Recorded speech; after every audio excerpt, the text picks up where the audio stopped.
like somebody who give, who has something for them in life. The way you treat me now, that's how I respect you. The way you love me, that's how I love you. The way you support me, that's how I'll always be there for you to support you. How did you find yourself in Australia? Okay, with Australia, I followed the chicken here. Or were you doing in church? I'm keen to know because like even just say when you started, like you just woke up, hey, this drum, you know? All right. So I might say this. To cut everything short, my mom used to sell in Africa on the roadside.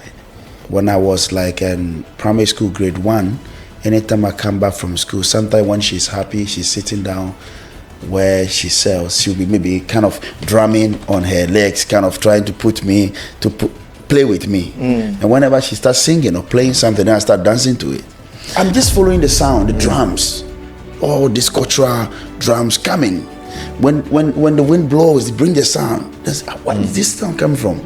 Okay, so as a kid, I followed it up. I walk, and then I found. Then I went to see adults doing African traditional drumming and dancing. So wow. So the thing caught me, and I stood there. Consistent. I stay all the time. Till we start building the group, until we find those who has taken this as I might say their dream, has dream about this, to take this somewhere in life. Yeah, I try to be. You see your muscle. See all this boku you're eating. I'm sure you're eating boku at like 4 years old. You were like swallowing your book. So your brain was hard. So in future, when you're a doctor and you are living better life, I can be an artist. I can live a better life like you. This guy with dreadlocks. This is job. I was gonna play his job. Look at this. Fred, you know what? It's because God probably had a mission for you. The thing that I know about you artists is that you guys are womanizers. If everything that goes on in your life, nobody is perfect, but everything that happens to you in your life, if you can assess yourself and be mindful of every single step you make in your life, you won't blame people. Welcome to the Cornerstone Podcast, where we always talk about community events, and I want to thank you so much for stopping by on today's episode. At the Cornerstone Podcast, we always like to invite people to share their stories, to talk about their struggles that they faced, and also we always ensure that we celebrate their winnings. We try to get inspiration from their life story and see how we can apply this, the experience that they had into our own lives to make our lives, a lot much better. And I want to introduce to you today the guy that will be co-hosting this podcast with me today. He's a dear friend.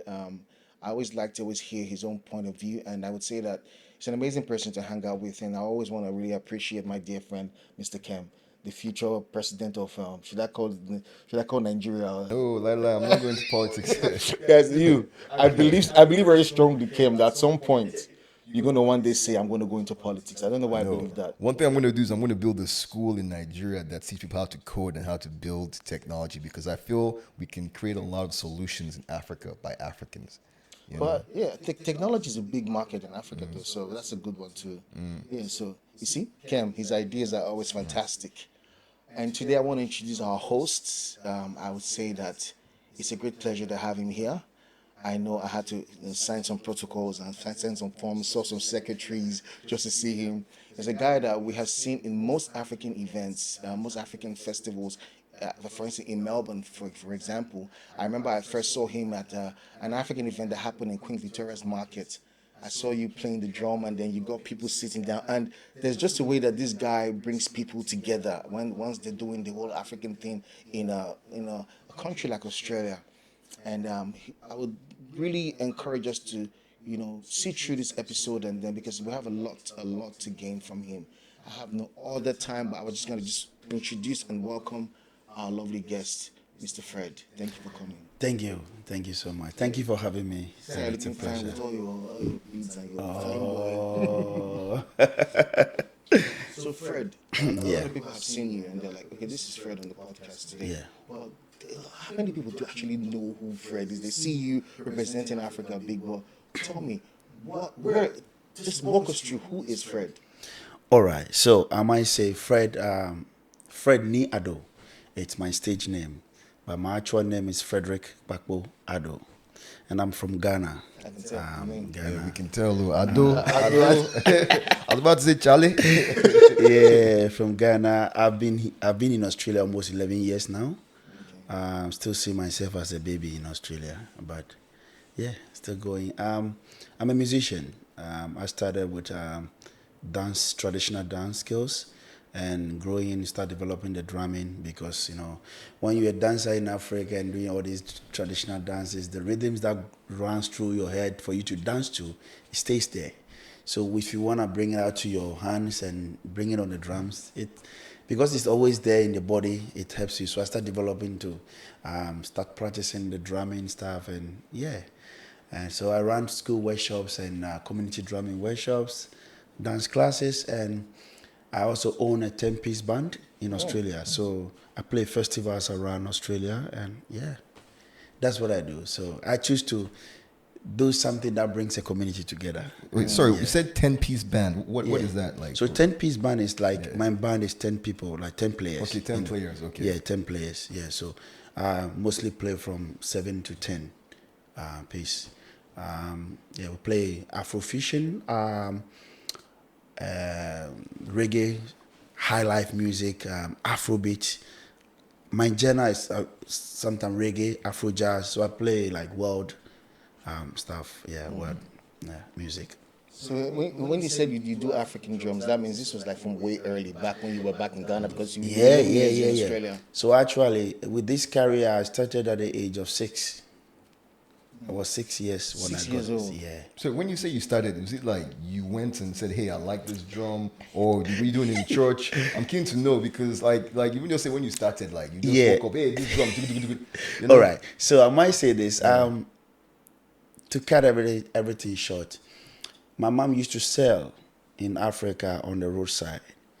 She sell like fried yam and stuff. And when I was like in primary school, grade 1, anytime I come back from school, sometimes when she's happy, she's sitting down where she sells, she'll be maybe kind of drumming on her legs, kind of trying to play with me. And whenever she starts singing or playing something, then I start dancing to it. And then one day, she always used to tell me this, like, she can see I've got some dance skills in me. And some of her cousins have done this thing before. So she can see those things in me. So because she used to say that. And one day, I heard the drum, a sound of the drum coming from somewhere. And then it's like I was at home, but still moving to the beat. And I start following the sound, trace. And when I trace the sound, I went like, I might say like 2 kilometers. Wow. Yeah. It's coming from far, but sometimes you hear. Was that a spiritual thing that drew you out of your... Yeah, I'm just following the sound, the drums. Oh, this cultural drums coming. When the wind blows, it brings the sound. What is this sound coming from? Okay, so as a kid, I followed it up. I walk, and then I went to see adults doing African traditional drumming and dancing. So wow. So the thing caught me, and I stood there. So anytime I come back from school, I'll go there. I mark the time they've been rehearsing. So I go there to watch as a kid. So I kept watching, and then all of a sudden, there was a man in around my place that started like a kids drumming and dance community group. And then I went to the man one day, I said, look, the other one is adult, so I cannot go there and say I want to join in. But once I saw kids, I told the man, I want to join in. I want to learn. By then, the man said, I was like 7 there, the man said, no, you are too little. Even though you can see a kid here that we are training, but you are too little. And if you want to do it too, I have to meet your mom or your parents to seek consent from them before I can allow you. And I said, okay, mom, I know my mom will love it. So I brought this man to my house and he came to see my mom. My mom said, yeah, I can see that in him. So far as you've come to see me and I know you're a safe person for him to hang around with, take him. And that's how it started. Yeah, that's how it started. So anytime I come back from school, I go to rehearsals. Any time. So this man kept training. And then we had some few guys from the community coming to join in. But all those I started with, they all left. So we keep going, and then he will come and kind of recruit new people.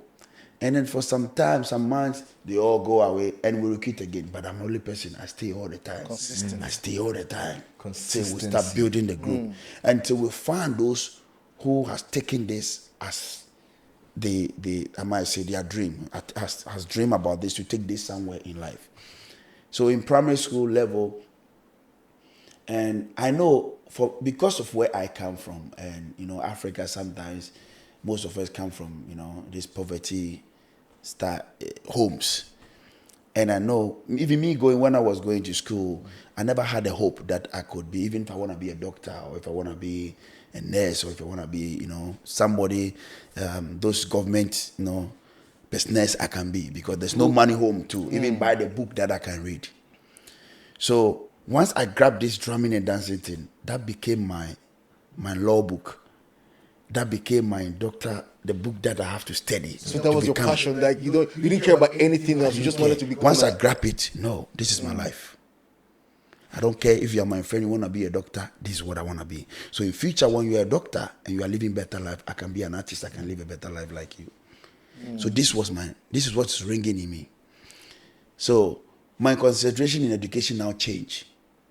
I want to go to school, learn how to speak English, learn how to read English, learn how to share my culture, learn how to communicate around the globe. That's all. So me sitting with you here today talking, that was part of my dream. Or when you saw me in Victoria Market drumming, that has been my dream since I was a kid. And nothing changed my mind. Now you're living your dream. And now nothing changes me. And I'm a focused person. Once I dream this, what I want to do, nothing distracts. But I'm sorry to cut you short, but I have a question. You said that you didn't believe. You said you didn't believe you become a doctor, lawyer, engineer, right? Because they didn't have books to buy for you. What I mean is that there's so many people in Africa. They have the dreams to become who they want to become. Yeah. But before you decide, for me, I feel like before you decide to be who you want to become, depend your background as well. You have to think of that as well. If they can afford to to fund what you want to become. It's like you want to be a taxi driver, but the home that you grew up with, nobody owns a car in your house. Nobody can afford a car. How are you going to make this? So you look at what you have, to dream on what you have, to make it in life. For me, when I was growing, this is what I thought as a kid. And also, when I got to 11 years, I fled home. 10, 11 years, I fled home. I left my mom. Because I grew up with my mom alone. My mom raised me and my sister, who were 3. So my sister and my mom and myself, 3 of us lived together. I never lived with my dad or anything. So I saw what she was going through, how she was struggling to look after us. Sometimes I might tell my mom, I'm hungry. And when I tell her I'm hungry and she doesn't have food or she doesn't have money, she might go to the room and hide and start crying. Because she doesn't have to offer her children. And then I'll go into the room and I find out she's crying. I say, oh, why are you crying? Is it because I told you I'm hungry? No, Fred, it's not that because you told me you are hungry. But as a mom, for me not being able to afford to even provide you food, it's even a big thing for me. That is why. So no, don't cry. So even through that, by then I'm growing a bit. That by then I might be like 11, 12 years there. And I said, look, man, I'm just disturbing this woman. When I tell her I'm hungry and she doesn't have, I feel like I'm crashing her down. Let me just leave her side and go. And then when I'll come and give her, so that she'll have that freedom a bit. So, and then I moved to live with friends.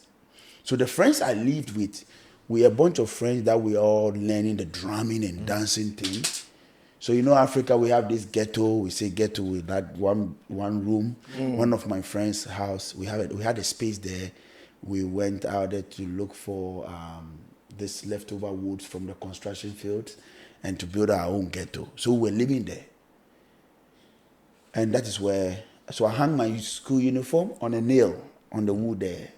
And some of my friends, in Africa, when we were growing as kids, you see all these lives, different lives. I wouldn't like to talk about it, but you see all this life, dealing, taking drugs and all those things. But nothing, as I keep saying, those are the things. Whenever I go to my mom's house to visit her, she cries. She says, "I'm so scared. You're a boy growing. You might end up stealing. You might end up, taking drugs. You might end up on the street or doing things and that's not what I want you to be."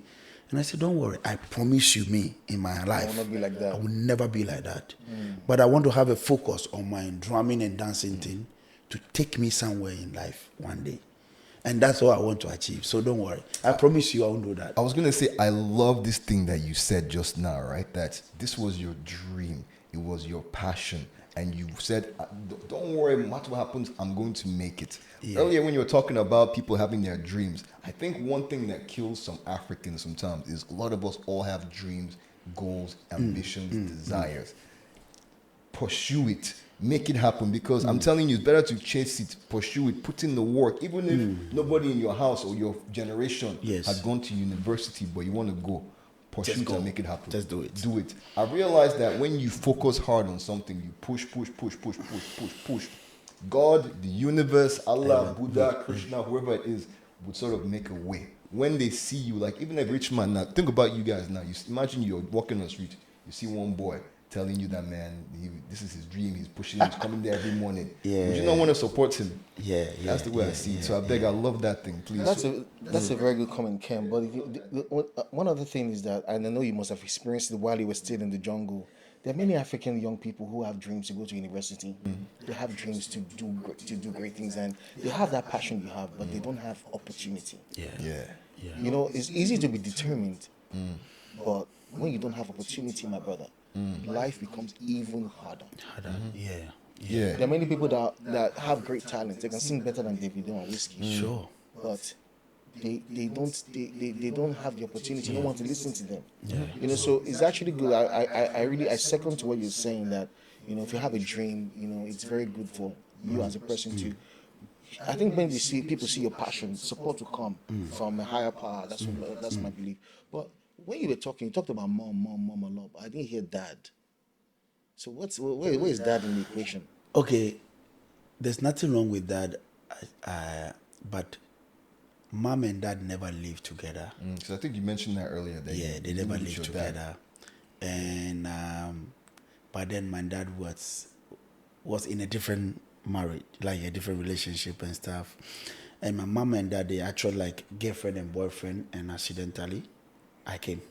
No, I was accidentally, blessingly. Okay. There's no accident. Okay. You graciously came. Okay, that came. And both of them, they had agreement to abort me. So my dad, he said he supported. Okay, have this money, and I'm supporting you to get it done. But according to my mom, Fred, I tried. I took every medicine that was introduced to. But God said, this guy with dreadlocks, this guy, this drum, I was going to play his drum.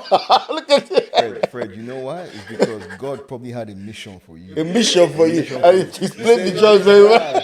Must come out and must play this drum. I must play this drum.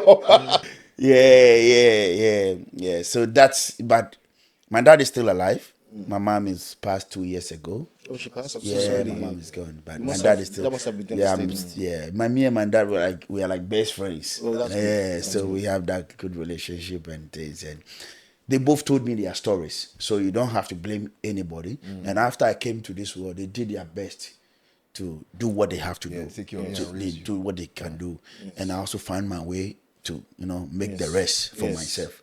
So I won't blame them. They've done what they have to do, and the small support, it's even enough. And I also continue to who I am today, and I'm happy about it. You're a very strong man, Fred. Yeah, I try to be. See your muscle. See all this bonku you're eating. I'm sure you're eating bonku at like 4 years old. You were like swallowing your mouth. So your brain was hard from a young age. No, Fred, that thing you were saying now, it made me think of something, right? Because as you were just saying now, very strong man. Because think about it. I just want to ask you this. You know how you are, for example, if you had it easy, I'm not saying that people have it easy that don't do it. Yeah. But they say what forms a diamond is pressure, stress. Like all the wahala you went through, talking about how you had to leave the house, do all this stuff. Do you feel that thing added and contributed to you saying that, look, I must make this thing happen? Yes. The stress made you who you are today. Yes, that's part of it. Just that that made me who I am. If I didn't go through that process, I won't get where I am today. But I feel like that is part of my prescription. You know, to be here. You know, like to be. That's part of my journey. I won't end up here if I hadn't gone through that process. Yeah. But that made me strong as well, spiritually and physically. And taking this traditional thing as my life has opened so many doors for me. Has made me meet beautiful people, great people in life, and and it opened so many doors For you to even perform at the African Music and Cultural Festival alone, that's like the biggest African festival in Australia. And for you to be able to perform there, and I've seen you in so many events, it speaks of, of who you really are. It shows of your strength and your success. But now, I want to now know one thing.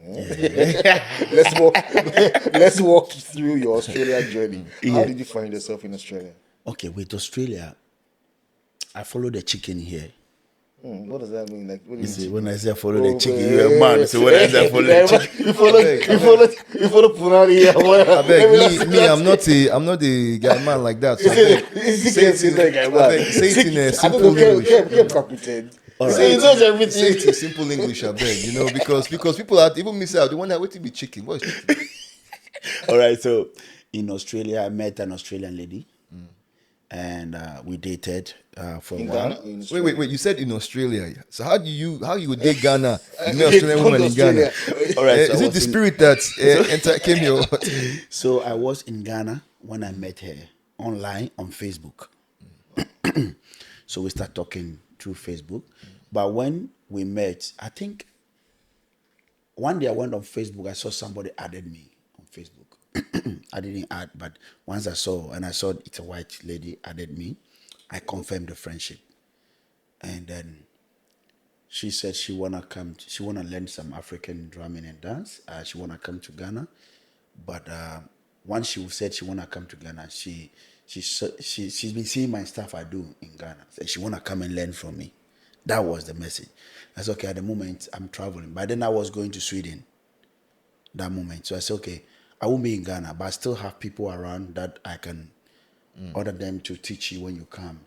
And when I come back from Sweden, and then she said, oh, okay, I'll wait for you then when you come back from Sweden. So I went to Sweden for 6 months, toured and did all my drumming workshops and things in Sweden. And whilst I was there, we're still talking on Facebook. So that's how the relationship kept growing. And then when I came back from Sweden, and then she came to Ghana. Once she came to Ghana, we continued the relationship. We kind of, the idea was for me to come here. But I chose to come here on visit visa first too, At least I've been to other countries because I've been to America. Yeah. I taught 22 states in America around. Wow. I've been to Sweden. I've worked with dance companies in Israel as well. So I've been to Western world already. Been to Israel as well. Yeah. So I want to come here and see if, I'm not saying, I want to come and see if I might like to stay in Australia because I've never been here. Yeah.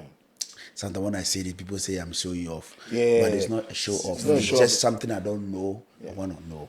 Even Kem lived in Netherlands before, isn't it? Yeah, I lived in the Netherlands before. See, Traveled around a lot. Yeah. So when I applied for the visit visa, it was denied. First one, I did a second time, it was denied, and then the consulate from Kenya called me. She said, Mr. Ado, why? Because by then I've done marriage with the lady already. I've married her, and she's back to Australia. But anytime I apply for visit visa, it gets bounced. They don't want to give me.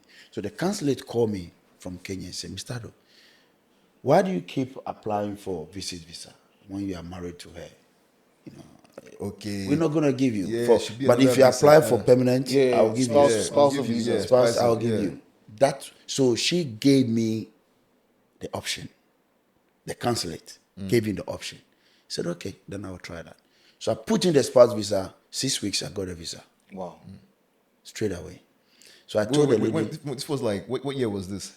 That was 2013.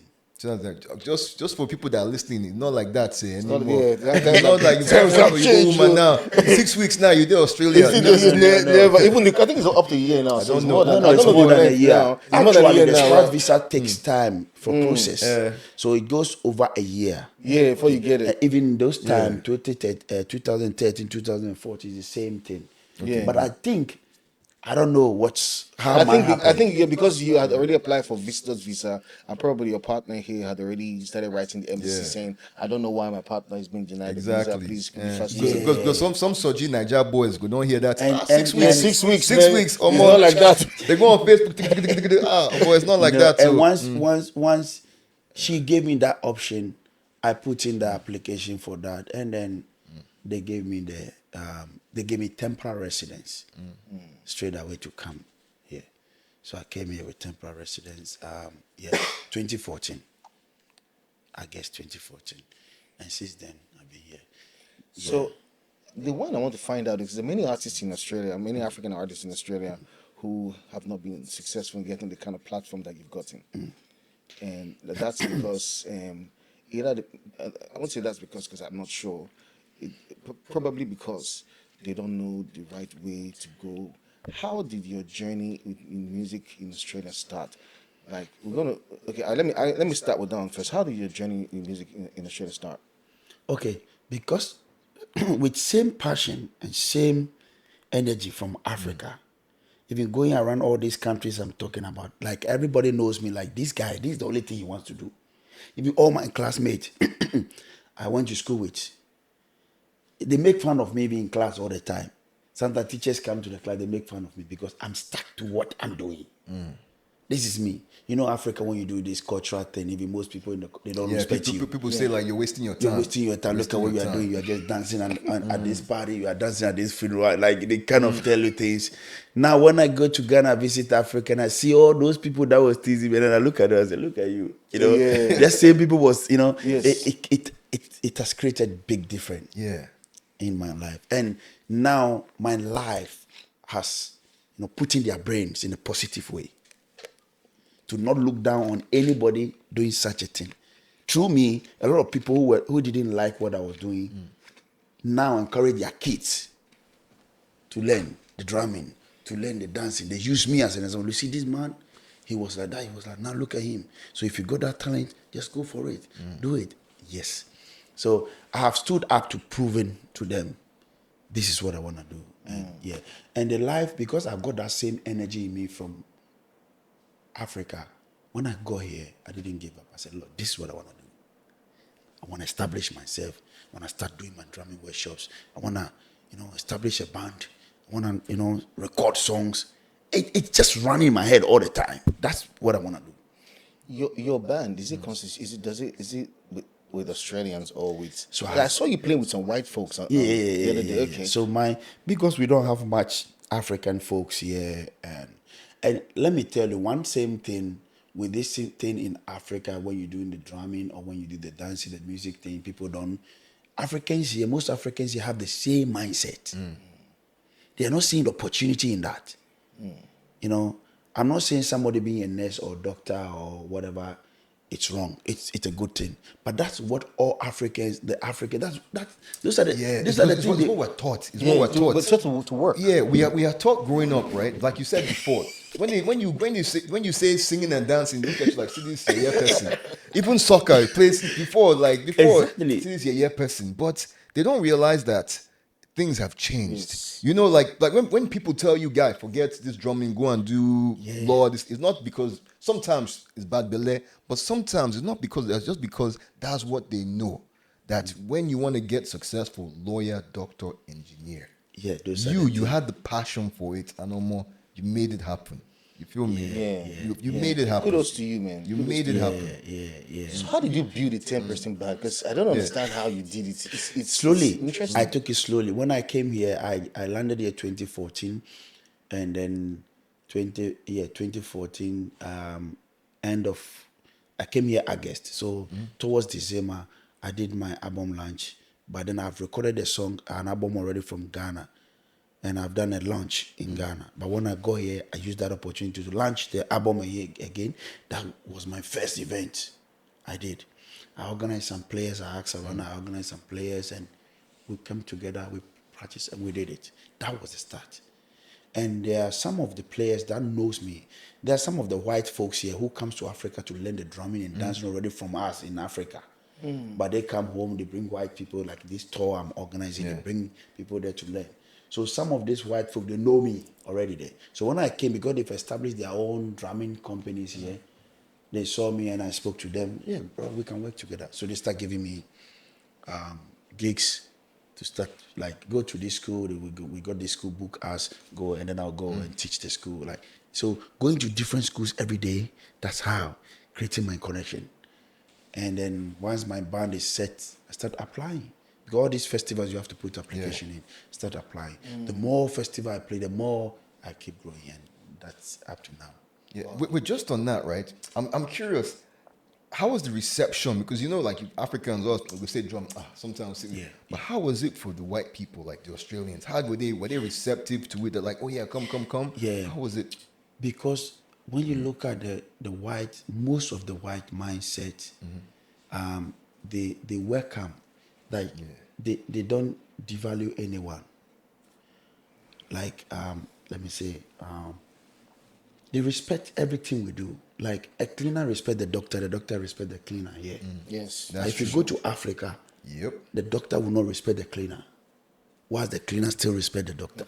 That's true. They believe that they're above you because of some types in society. The minister will not respect you in Africa, but here a minister will talk to you when you're a drummer, because he feels you are also in your world. He's also in his world. All we need is respect and because at the end of the day, when you are sick and you go to the hospital, he looked after you. When he's bored, he comes to the theater, you entertain him. You were also a doctor for him at that moment. That's true. So that's how we are in this universe to support and protect each other. But these people, they understand that thing. That's why they value art. That's why the government put money in art. They do things, they are grants to support artists and things. Because not everybody was born with a doctor mindset. To be able to be a nurse. Nobody has got the brain for it. Some people have got the brain to be a comedian, to make other people laugh. Yes. And that's their world. You can't change it. It's their nature. So you have to support them to become that. There was a time I tried to be a comedian myself, and I don't think you tried. No, I did. I don't think you tried. I think you were. When I was like my 400 level in Nigeria, I did the MC for one department. They had like a dean or whatever. I swear, it was so bad. I was so boring. I was so dry to the point that the next day I went to eat in the cafeteria and one guy said, "Bro, man, yesterday you really formed my hand." So that's not my... Wait, were you nervous or something? I don't know. I just got too excited, or I thought I could not make it. I tried to be MC, but bro, I'm telling you, I embarrassed myself. Oh, that's the worst. That's the best thing I say. I swear. You know that thing you said, everybody has their calling. Maybe your calling no be... It's not there. Yeah, the calling is not there. Because you've been doing this thing since 6. I'm still looking for my calling. The Cornerstone family, please. What is my calling? Yeah. One thing that I know about you artists is that you guys are womanizers.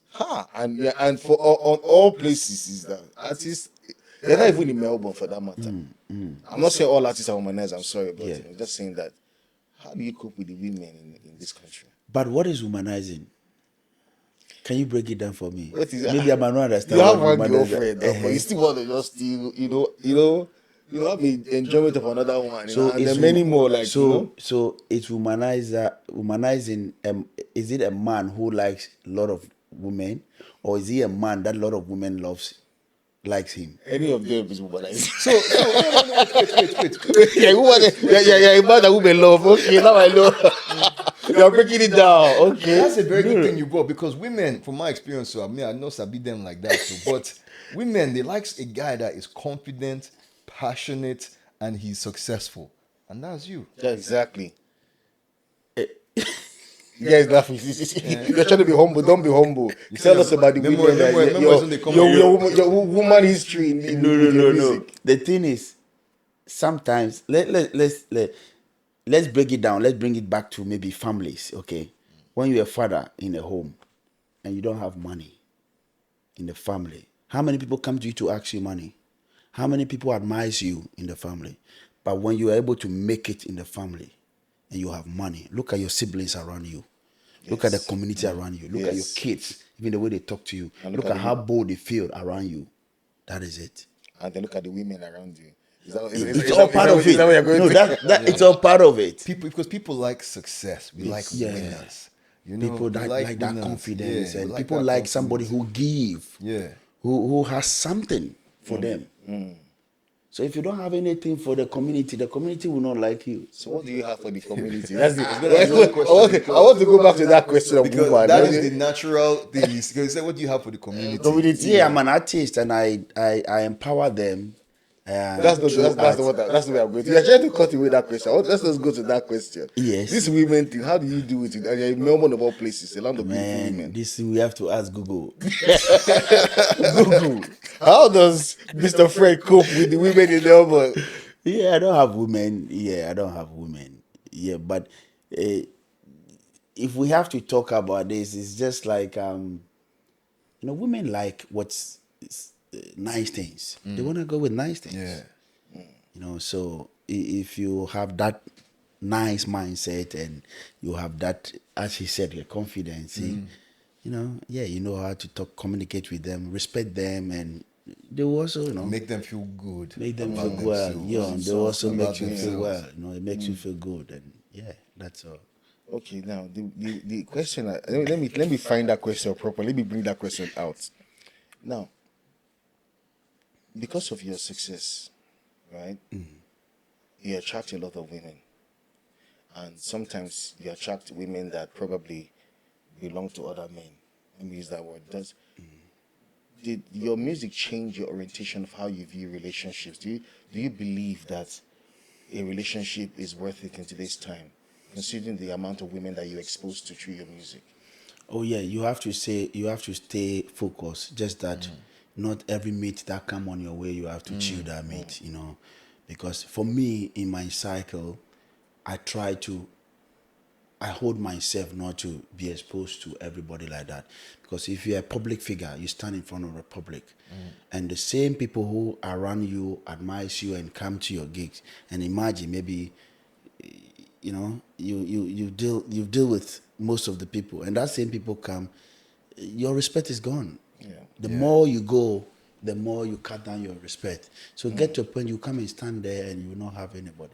Like I have drumming and dance school here that I teach. I have students that come to me. They are female in a lot of female. Here when you come, most of the drumming and dance thing is all female around you. Yeah. But imagine if you have students and you are sleeping with all of them, you are disgracing yourself. To get to a point, nobody will come to the class anymore because you are bringing confusion among them. So definitely they will like you. They sometimes even the way they smile with you, the way they hug you, and you might feel, oh no, this girl, me, I can detect. Even when we are sitting there, you are looking at me, I can tell you like me. I can detect easily. Yeah. But I won't fall into that. Yeah. I prefer to fall outside. Yeah. Outside the routine. Play away match. Exactly. That's what we call it. Yeah, in Nigeria. I love to that keep mindset. my respect. I love That's that all. mindset. To keep my respect. It's that simple word that you don't poop where you eat. Yeah, you don't put where you, and then you consider yourself a professional. A professional is not going to go and be messing around where where his passion is. But then that's what I wanted to ask you on that, just on this thing here, right? You mentioned before, obviously you have success putting yourself out there, but there's this old saying that you can't please everybody. Yes. So I'm assuming you have people that are fans as well, some people too know like you as well too. A lot. So how do you deal with, first of all, have you experienced it? And then if you have, how do you deal with it? Is it just like, whatever, no send for them, it's not my business? I'll be keen to know, because I'm asking that because there's some people out there as well too. Maybe they might be struggling in their own thing or have haters as well. And they're like, this guy, don't they disturb my life since. It'd be good to hear from you how you managed it. It's true. Those things are a lot. Even up to now, I still got those things in my life. But you just have to focus and be strong. Because there's some things I've realized in life or discovered that without mistake, there's no correction. When there's no mistake, correction won't be relevant in this life. That's true. When there's no positive, there will be nothing called negative. They work together. Those things come together. So your mistake today give you the next step in life. So I always put this in my mind, like, let's say if you are walking and you have a stone in front of you and your leg hits the stone and you fall down. When you fall down, you don't fall behind the stone, you fall ahead of the stone. So when you wake up and you say, oh, and you turn, you see the stone will be behind yourself. So always your enemy will be behind you if you don't focus on them. Yes. They will always be behind you. I have this in heart already, wherever I go. And I know whoever hates you and talk bad about you, you are ahead of the person. Yes. Me and you will talk about maybe Ghana president or Nigerian president. They are ahead of us. That's why we got the power to talk about them. That's true. They don't even know who is called Fred, or they don't know us. That's correct. So that's a very good view. Whoever talks bad about you, you are ahead of the person in spiritually, physical, everything. You are ahead of the person. That's why the person is talking about you. The only person who praises you and wants the success for you is the person who feels he's made it. He has got to somewhere you've not got there, or he's co-equal with you. And that's where that love, equality will come. Oh, I wish, this guy get there. I wish, this guy's trying his best. Even though you might not be in the same level, you might not be doing the same thing with that person, but that person has that heart and feel like, okay, where I am at the moment, I'm okay. I love where I am. I wish he could also get to where he is.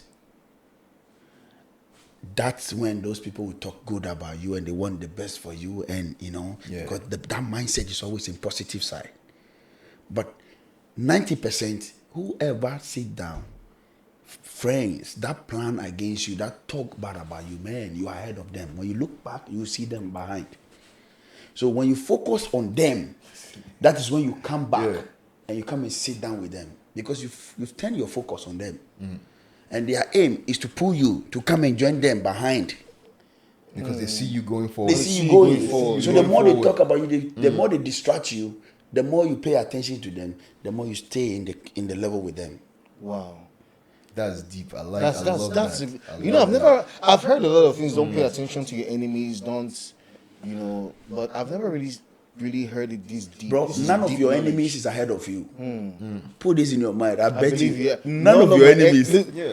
See, none of my enemies, you're all behind me. You're right. Think about it now. Like King Charles now, Bill Gates. Like me and you will talk about brigade, and they don't know who you are. Me and you will talk about. We can hate Trump. I don't like Trump. I hate this. And Trump doesn't know who you are. Exactly. We will talk about. Look at Cristiano Ronaldo. He doesn't even know how to play. And blah blah blah. And people are fighting physically. Exactly. But Cristiano Ronaldo doesn't even know who is called Fred sitting somewhere talking about him. He's ahead. He will also talk about people who are ahead of him. That's how life goes. Me and you will gossip about somebody who is ahead of us. And those we're going to gossip about, they will also gossip about somebody who is ahead of them. That is life. That's life. So you never have to focus on because people are looking forward. As you're looking forward, you're seeing that guy. Exactly. That guy that's there. Because when you look back, think about in life, we are not, many people we are not walking backward. We are walking forward. Yeah. So you look forward to see things ahead of you to talk about it. Yes. How do we talk about president of Nigeria? He's sitting up there. Yes. That's what me and you, we can look up there to see. You think if he's sitting behind us, we'll tend to? No, we are going forward. We're not going to tend to look at. Yes. There's an African proverb that says that there is no king that is not talked about. And in Benin City, where I'm from, they say, now the person when follow Oba argue, nine they kneel down, tay. What that means is, in English is the one that argues with the king that spends his knee more on the ground. Yeah. The king is on his throne. Like the king is telling the slave, I want to eat fried rice this afternoon. Rather than the slave to say, okay, and then go. I won't say slave, I use the word servants. To say, okay, let me go and prepare it. He will say, Oba, you ate beans this thing last night. Why don't you try tomatoes? And the Oba will be like, But the more he's thinking, you're on your knees. Yes. So still struggling. The king is, you must talk about the king and they don't know who you are. Yeah. That's a great one. So those things never distracted me. Yeah. Awesome. The thing I love that you said was when they're talking about you, you're facing forward, and then you now come back to come and be on their level. Exactly. And that's all they want. That's all they want. That's all they want. That's all, because when you pay attention to them, they will have more to say. So sometimes because of peacemaking, when you have a friend and try, things happen, because you have that peaceful mindset. You want to make peace. If they're not ready, leave them. Leave them and go. And always they will see you ahead. They will never. You never gonna. You will tend to see them. Yeah. They can never tend to see, because if they should tend to see you, they won't talk about you. Yes. Because any you should turn to them. They should not turn to you. Exactly. Wow. Because when they are talking about you, you have to pay attention. Pay attention to something. You tend to your focus to pay attention to somebody. At this moment, we are talking about something. If something should happen, somebody should. We all have to get distraction. So if somebody talk bad about you, and you tend, that person takes your distracted. The person distracts you, and you tend to face the. You lose your focus. You lose the focus. And you focus on them. Exactly. You focus on them, so you turn back. And turning back, they want you. They want to feed you more. Yeah. The more you come talk to them, the more they say it, the more you get. And then you lose your focus to keep going forward.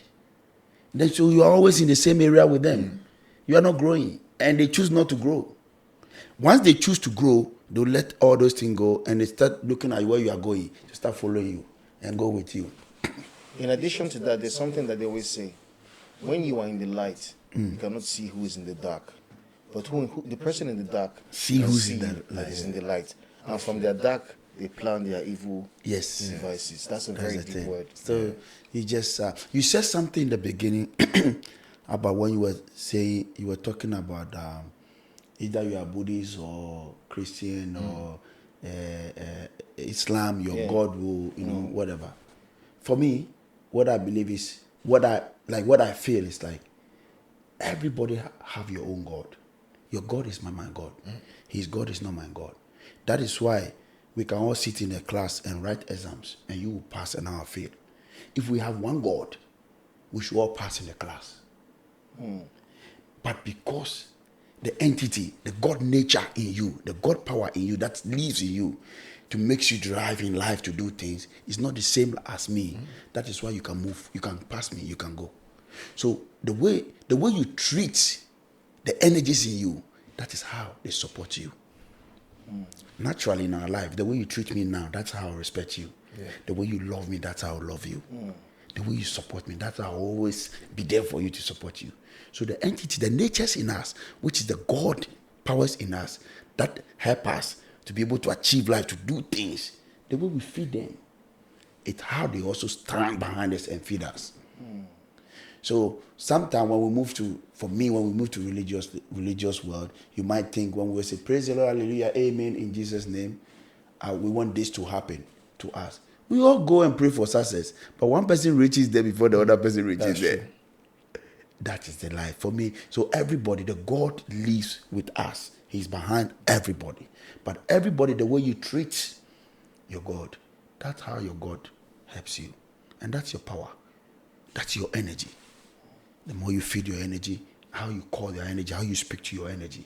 There are so many people, they have powers in them, they have focus in them, but they've taken their focus. Their powers in them are sleeping because of how they live their life. That's right.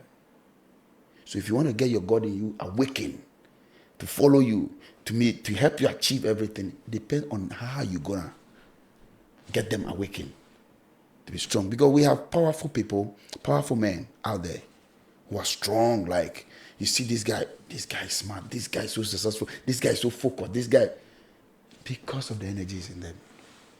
That's what I feel. But that's just like you, 6 years old till today, yeah. Focused on one thing. The drum was calling him from far away. Music. And I'm sure, I just want to ask you a question again, but I'm sure you can still hear that first sound that you heard, that doom. I don't know what the thing was. Drum, yeah. But that thing is still in your memory. It's still there. Right? I know that particular dance is still good. there. That's good. The thing I wanted to ask you is all this stuff you're saying about pushing, having your God. You have bad belly people, you know. I'm sure, well, I'm not saying I'm sure, but I'm guessing there might have been some people in your life that out of nowhere, these people just showed up and pushed you forward and helped you get to the next part. From nowhere, this guy just came and said, Fred, I better come, talk to this guy. This guy will help you, you know. How was that, and how did you find it? How did you get it?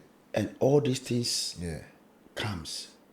still relies on how you deal with your God in you. when I was growing, what I believe in me is like, if I want to eat rice, my focus is to eat rice. I'll always be walking around. I'll always be playing around places they sell rice. So that even if a drop of rice goes on the floor, I can pick it and eat. If I want to eat rice and I'm walking around where they sell banku and stuff, definitely I will never get the rice to eat. I hope you understand what I'm talking about, where I'm going. 100%. You know, Let me see your if I put my own words. What you're saying is when you're focused on something, you know, and that's all your care, all your focus is 100%. Like you said, even the grain of rice, you mentioned if you're focused on rice, eating rice, and you see banku, you won't eat your rice. Yes. Because you're focused on just that one thing. I At the same time, let's say if you want to be a doctor, Yeah. you start going to school and you achieve, your aim is to be a doctor. Focus. Who do you associate your life with? doctors. Exactly. Your association. So if you're associating yourself with footballers, whilst you want to be a doctor, you're wasting your time. Your God in you is not going to help you to achieve that thing quickly. 100%. Quickly. There's this old saying that you are the combination of the 5 people you hang out with the most. If all your people are scammers, there's a high propensity you'll be a scammer. Exactly. Now 419 people, for those who know 419, this thing there, Yahoo. Then there's a chance. But if, like you said, if you want to be a doctor and if you focus and you hang out with doctors, you'll be a doctor. Definitely. It's easy. So it's what we think. It's our brain. Our brain. For me, I feel like the brain is the best manual that our God has given to us. The manual to live in this universe. So my downfall today will be based on the choices I make. If I make me coming here right now, I made a choice to come here. Whether we are talking here now, if it's bringing progress in my life, it depends on the choice I make. If I come here and something bad happened to me, it's my choice. I won't blame you guys. I'll get up and go. But I'll make sure next time I think about the choice I make. I love this thing that you just said now, accountability. Exactly. That is one problem some people don't get. Especially with Africans. Yes, Africans. Yes. I try to do, but one thing that let's not just pick out the community, but we would say that Africans as well as Because we are Africans. Yes. I know And we've lived with ourselves for a long time. Piss me off when they complain about colonization and all this stuff. That thing pisses the hell out of me. Anyways, man, it's a topic for another day. there's a day we're going to actually dive on that topic because That thing they vex me, like, you know what? I don't take it to Nigeria, but see the way they are doing the country, but we're blaming colonization. I beg, accountability is important. If everything that goes on in your life, nobody is perfect, but everything that happens to you in your life, if you can assess yourself and be mindful of every single step you make in your life, you won't blame people for anything that happens to you wrong. yes. Anything. In natural sense, if you get up right now, I'm not just saying something. If you give me a slap right now, you had your purpose why you slapped me. Even though I'll feel the pain. Oh man, why did you do that? No. But I'm not going to blame you. The first person I give the blame to is myself. If I didn't make that choice to sit in my car, start the car and come here, this wouldn't happen to me. That's true. So that will help me to at least knowing myself, be mindful to my decisions. But if you slap me and said, you made it, you did it, I'll make that stupid decision again somewhere. And I'll be slapped again somewhere. Yes. But when yours happened to me, I have to be mindful. I say, why did he slap me? Why? Okay, one, if I didn't make the choice to come here, he won't get this opportunity. But what made him also do that? And then I'll start identifying the mistake. I say, okay, my mistake gave me this result. Next time, I won't do this. I won't do that. So I'm not going to blame you totally. I'll blame myself. So I can be able to put things right. See, That's Fred, me. this thing you're saying now, right? There's a Roman emperor called Marcus Aurelius. Okay. This guy wrote a book called Meditations, right? This thing you're saying is pretty much one of the things that the guy said there. He said that life is 10% what happens to him, 90% how he reacts. That's the thing. It's Exactly. 10% him slapping you, 90% of life is how you react to things. Yes. Mommy, I won't slap you. I will take that your necklace. And I have, that one I've seen on your neck is the one. That's the one that I want to take. We'll touch a little bit about that spirituality. I'd like to get a glimpse of how you view spirituality. Although we try at the Cornerstone Podcast not to talk about religion. Oh but because it's something very spirituality is not religion. It's normal. Yeah, so, but as someone that played the drums, you must have been close to ancestral connections. worship and connection. So, walk us through that. Like, come again with your question. Sorry, the last bit. Walk us through how your drumming related to African spirituality. Because when you mentioned that everyone has their own God, it's quite interesting to know. So, that must have come from your view, due to your exposure to spirituality. Sure. I would like you to walk us through your spiritual journey with the drumming. All right, my spiritual journey did not come from the drumming. Okay. My spiritual journey came within my discoveries of myself, who I am, how I persevere to do something. If I want to do something, how I think I run what I want to do, and how I get to achieve it strongly. Like I have identified myself. For me, I believe individually we should know ourselves. You should know who you are. The energy in you, the energy that carries you, that makes you feel like I can achieve this in 2 years, and you make it. I can become a lawyer in 3 years, and you are a lawyer. There's something in you that pushes you, give you that perseverance to get to that level of life. And that's what I see is my God. So if I want to be an artist, I want to be a drummer. When I'm drumming, I feel like I'm in my world. This is my world. This is what I want to do. I'm doing this to make other people feel good. I want anybody around me should be smiling through what I'm doing. So my projection is of positivity. That positivity given to the people, I'm connecting to the positive also in them, onto me. Because when I smile with you, you're gonna smile with me. And that's all I look at. What I give you is what I'm gonna get. And this is how I operate. So for me, being a musician, I don't care if some people even sometimes try, he doesn't know how to do it. He's not the best one. He's not. I don't care about all this judgment. I care about what do I offer that make other people feel good in their life. So when I also go home, when I'm going home, I feel like, this lady or this guy who approaches me, this guy love what I was doing. Like when you even approach Fred, man, I like the way you are drumming, man. You're drumming, your story you said makes me feel good. The song you said, you sang, and the story behind the song, man. This is the only thing I want to hear. Nothing else. So if you feel like you are the best drummer, you are the best musician, take yours. I'm not playing my music. I'm not playing drum for a competition. I'm playing for my healing, for a healing. I do my stuff in a healing process. When I teach my drumming, if you haven't touched a drum before, you sit down. The process I'm going to take you through to start drumming, you feel like, wow, I've been seeing drumming in Africa all the time. Is that how it makes people feel? But I'll make you feel something else when you come to sit down to drum. And that's what I focus on. So it's the energy. I take my process, I take my passion as spirituality, as a spiritual weapon as well. It's not just drumming for me.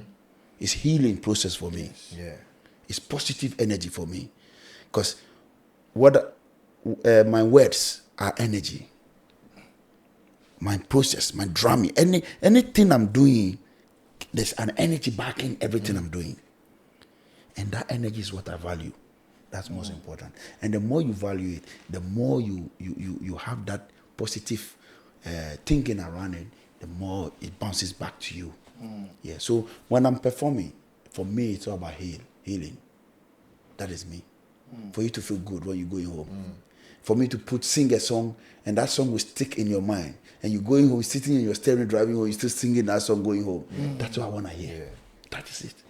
Nothing else. There's something you touched on there that has been sticking with me, and then you said it. You guys, I think everybody knows, like, you have that teacher that this teacher used to teach you, and you remember them. Why? Yes. Because they were passionate about it. about it. Passionate When they are about talking it. to you, the passion comes out. I think that's the thing for you. Yeah. When you're doing your own, your passion, even as you're talking about your drumming, I can feel the passion. I can feel it from here. I can feel the And passion. you have an album coming up. Yes. Tell us about your album. So my album is called Nochamo. What does that mean? What does Yeah, Nochamo that's what mean? I'm gonna say. So Nochamo simply means continuation. Continuation. And Nochamo is from the a tribe called Ga, the Ga tribe. So the Ga tribe in Ghana. The Ga tribe from Ghana. The Ga tribe are located in Accra. So when you come to Accra, the Accra itself, the village, those who own Accra before turning into the capital city is the Ga tribe. So the Ga people belongs to Accra. We speak the Ga language. So Nochamo comes from the Ga language. And then in English, translation is continuation. Giving this name Nochamo, it's the continuation for me of a journey. Life is a journey and not a destination. True. We keep traveling. Yes. We continue in the journey. And what are we continuing the journey on? We continue the journey on the ancestral legacies. This drum I'm playing, this music I'm singing, this traditional thing I'm doing, somebody has come to do it before. Somebody has done it before. Somebody created it. And I have been born and grown and taken it from a village somewhere, and I have taken it to different world. Now I can teach somebody will come to my class, I will earn $10 or $20 to survive, to buy tomato to cook. That person has created something in my life. So I need to continue that same journey to spread in a positive way. So the other person can also have a taste of it and feel good. So maybe me continuing and sharing with you will not come in the money form, but will come in a spiritual form. And you feel that energy. So at the end of the day, that ancestor who created or developed that thing, that legacy is still continuing. And Nochamo is when the old and the new ancient traditional practitioners come together to project a new universe. That is the history behind Nochamo. So this is the moment the old ancient traditional practitioners and the new, which is we today, we are the new ones. We come together to project a new universe. And that's the album title. That's the meaning of the album. Wow. I think there's a powerful story behind this thing. Think about it. This guy that taught you when you were 6, right? That guy learned from someone. Yeah. Who learned from someone. Who learned from someone. Who learned from somebody. Yeah. You now teaching people. There's one boy somewhere. I don't know who is. I don't know your teaching, but there's one boy somewhere now that this guy is passionate. He's right now. He's probably at home drumming, practicing. That boy is going to pass on to somebody. Who's going to pass on to somebody? Who's going to pass on to somebody? Long after all of us here dead and gone. it still continues. Can still continue. Yeah. That's So Nochamo. then we continue projecting new universe all the time. Projecting new universe. That's the song title. How That's many the album. how many songs are in that album? So album will have 9. 9 songs. 9 songs. And is it out yet or is it? It will be out from 7th of February. 7th of February, so not long from now. Not long from next month. How can February, people March. listen right now? How can they find it? If they go on all digital platform musical stores, they type One Spirit Africa. One Spirit. So is it letter 1 or O-N-E? O-N-E. And then One the Spirit, S-P-I-R-I-T. And then Africa. Africa, A-F-R-I-C-A. One Spirit Africa. So if I go on like Now if you go on Spotify, YouTube, Yes. One Spirit Africa. If you go on YouTube right now, you type One Spirit Africa, Spotify, One Spirit Africa, you'll find my songs, and play iTunes and all those digital platforms. Yes. So the album will be launched in February next month. We're doing Australian tour. Okay. So my first gig is gonna be our first performance is gonna be in Sydney. Okay. On the 7th, Friday the 7th of February. So Friday the 7th of February, you're going to be performing in Sydney. yeah. Whereabouts in Sydney? In Lazy Bones, a venue called Lazy Bones. Lazy Bones. Where is that? What suburb is that? I forgot. Lazy the name. Bones. Okay, we can Once Google, you put once you put Lazy Bones. Of course, in Australia, we just type what we want. Just like, type Lazy Bones. location, So when Lazy you are in Bones. Sydney, you wanna shake your body Friday. Friday, what date again? 7th of February. Yeah, 7th Okay. of February. Friday. What 7th. about Melbourne? Are you doing anyone in Melbourne? I'm doing I'm doing one in Melbourne. So I'm doing Lazy Bones in Sydney, and then on the 8th, the following day, 8th, I'll be in the National Multicultural Festival in Canberra. In the next day, The next day, yeah. I'll you be playing. perform today and perform again tomorrow. Yeah. You're saying it's not performance, it's his life. It's his life. But what I'm he thinking does. you're in Sydney, and then but you won't drive to Canberra, of course. You fly. No, I will drive from Canberra I will drive from Sydney to Canberra. Okay, it's 2.5 hours drive. 3 Yeah, hours it's not drive. far, that it's much. Not far. Then you fly from Sydney here, right? You can do it. But then for you, it's like it's not work. It's something It's a you passion. enjoy Yeah, doing. yeah, yeah. Something you So we enjoy play doing. also at the National Multicultural Festival on the African stage at in Canberra on the 8th. On the 8th. On the So 8th. 7th you are in Sydney, Yeah. Lazy Bones. Yeah. 8th you are in Canberra. National Multicultural, National Multicultural Festival. Okay. Yeah, And that's in a the big city. one. That's a big one. That's a big one in Canberra. Big though. one in Canberra. And the weather will be so good at that time. Yeah, At the same time. Okay. yeah. So we'll be there, and then the 14th will be in Brisbane. So we play the Saturday the 15th in Brisbane at we play in Brisbane. Okay. Yeah, and then from Brisbane we finish the 15th. Then the 16th will be at St Kilda in Melbourne. So we have St Kilda Festival the 16th, and the St Kilda first one is it's a competition, music competition. So with that one, we have about 320 applicants, bands, to take part in that 320. But they selected only 10, and then they drop all the 10. And you were in I'm part among of the 10. Yeah, I'm the Wow, only this is African. the only African The only to African be in that. in that man. competition. Yeah. I am. So you guys come and support us on the 16th of We will. February. On 16th of February. Sunday, the Sunday, 16th of February. Whereabouts? St Kilda. St Kilda. St Awesome. Kilda. What That's location is after St Kilda? Valentine's. Yeah, St Kilda Festival. That's the St Kilda Festival. Yeah, that the they St do Kilda by the- Festival. by the- Yeah, Okay. St Kilda Festival. So I'll give you the information, the address, and yeah. But you're performing in Geelong. When is that? 20 of January. Sometime in January. You're gonna be at Geelong. Not Geelong. Where? I'm Tarnit. Tarnit. So Yeah. I'm performing on Australian Day 26 Okay. at Penrose Park. Penrose Penrose. Park. In Okay. Tarnit, Penrose Park. That's a Yeah. big festival. What festival is that? It's Australian Day celebration Australian Day for Wyndham. celebration. So it's a festival for Wyndham, Festival, whole okay. of Wyndham. So all those in Wyndham come with your kids, and it's a free event. Come and Okay. dance to our music. And you're the only African performing there as well, I Yeah, we believe. are playing with the Wow. band. Yeah, Awesome. yeah, Awesome. yeah.